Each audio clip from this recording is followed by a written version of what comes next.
Hello, my name is Mylan Studart, and welcome to One-on-One on LIE. I'm a former professional athlete, and today we're bringing you a very special story. The Atlantic Supergirls, as they're called, are here today to talk about their 1,500-mile journey on a paddleboard from New York to Miami. Luann Harris and Julieta Gismondi did something amazing. They paddleboarded for 4 months in an adventure that most people would consider impossible.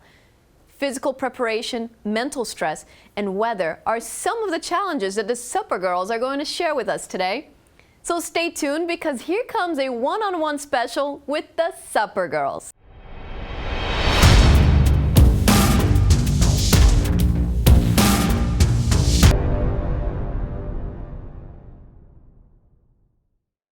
Welcome to One-on-One on LIE.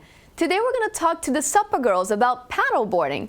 What is paddleboarding, and what motivated them to take that trip from New York to Miami?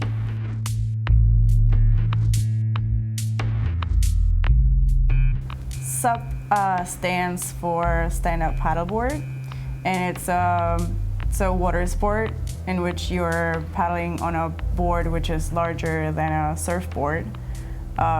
And you use a single blade paddle. So you're standing on the water, paddling. I've been paddleboarding for about 7 years.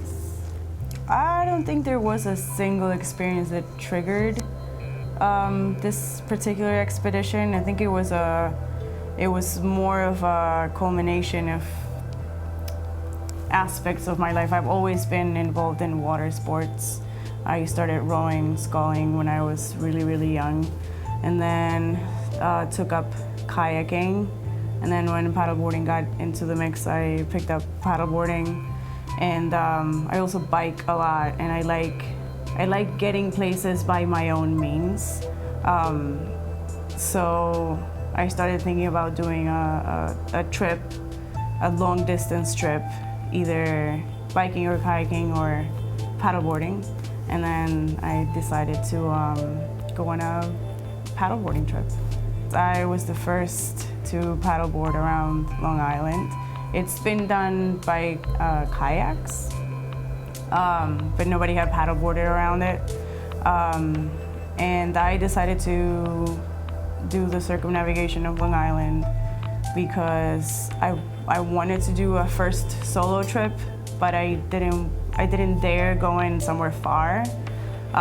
So I picked Long Island because it's close to home and the furthest I can be from somebody picking me up if something went wrong was kind of 3 hours away. So it made me feel better about the fact that I was not far from my family in case anything happened. And but it was still a long enough trip to be a challenge, because going around Manhattan is one thing because you can do it in 8-9 hours, but then going around Long Island, which is the largest island on the East Coast, it was in itself a challenge, but at the same time it was the safest thing that I could think of doing at that time, at least. That was my first solo trip. It was scary. It was scary all the time. All the time. It was really scary.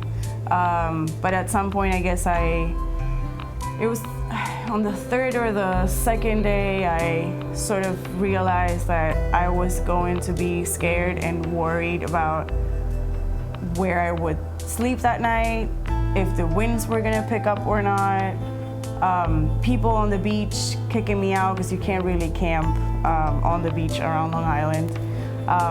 Where I was gonna get water, if I was gonna find water or not. So all these things, they're just in your mind as you're paddling. And At one point, I realized I was going to be worrying about everything all the time. And instead of trying to convince myself that everything was gonna be okay and just enjoy the trip or whatever, I decided I was going to embrace the fact that I was going to be worried and scared all the time and just take it as the state of mind that you're in when you're on a solo trip like that. Even though I was, maybe 400 yards from a street, right? But most of the time I was pretty much alone, so it made it awesome. It's not, I mean, it's not like I had a terrible time. I loved it. I want to do it again, but it does put you in that state of mind where you're just constantly being challenged by every single aspect of the trip. Wow, that was very interesting. Now we know what SUP means, stand-up paddleboard, and stay tuned next week when we talk to the Supergirls about their big trip from NYC to MIA, why they did it, and how.